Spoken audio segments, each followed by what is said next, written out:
I think Modi is the most important thing Modi has done is the digitization of the Indian economy.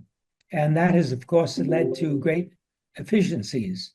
And that has extended to the infrastructure. You must remember that the internet is part of the infrastructure of any country. And he has done a lot to improve that. But in addition, as you travel around India, you'll see there's a tremendous amount of building infrastructure going on, roads, bridges, etc.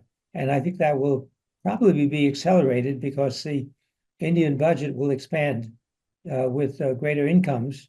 The budget will be able to add more to the infrastructure uh, uh, spending. I think I really don't know what will happen, but my guess is Trump will come in, and whoever's coming into the Justice Department will say, "What are you guys doing, sticking your nose into Indian business and spending all this money on a trial, which probably will go nowhere?"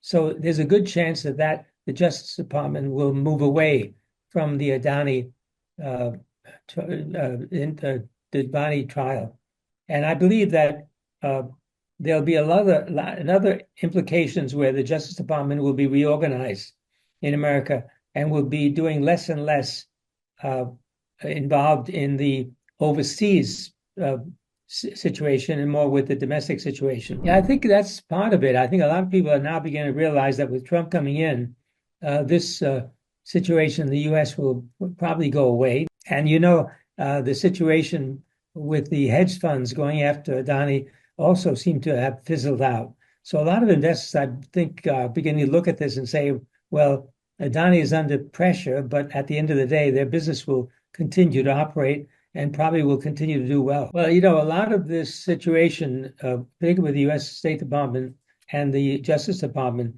have been politics, involved with politics. And particularly the accusations against Trump were very politically motivated. And that goes for other accusations and attempts by the Justice Department to bring people to so-called justice. So I think that's going to be fading away under the Trump administration. Well, the growth in India will continue. There's no question about that.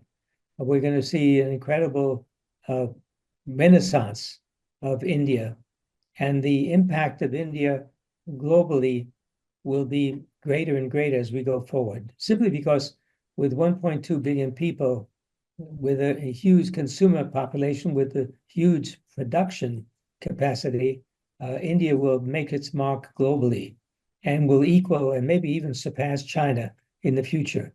So the future is very bright for India, very bright. Well, as you know, Soros has got an agenda. He's got the agenda to so-called move countries towards a more democratic framework in his own vision. And some of this has gone a little bit too far, in my view.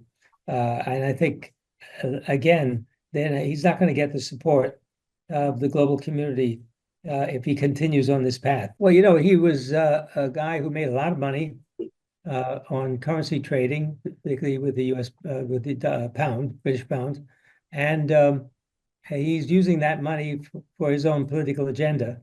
And of course, a lot of that has now been pretty much destroyed as a result of recent election in the US. The whole woke culture, the whole far left liberal culture is now being destroyed as a result of what happened with the election. So Soros's positions will be weakened considerably